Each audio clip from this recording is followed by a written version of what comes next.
সমস্যা নেই, অর্ডার দিতে যাচ্ছে। মাইজু ভাই পাঠিয়ে দিচ্ছে আজকে আবার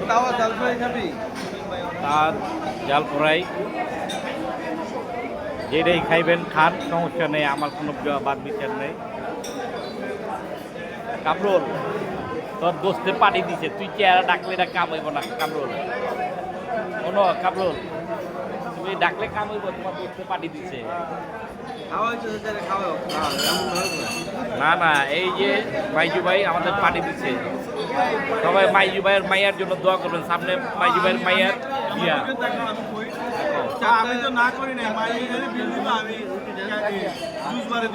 যাক, আলহামদুলিল্লাহ, সুজন ভাই বলছে অনেক খুশি হয়েছি ভাই, ঠিক আছে। কিন্তু মাইজু ভাইয়ের কথায় কিছু মনে করেন নাকি? ওই মাইজু ভাই কইতে পারবো না তো, খাওয়ানোর কথা বললে মাইজু ভাইয়ের মুখ ছুটে যায়, সব মনে রাখবেন।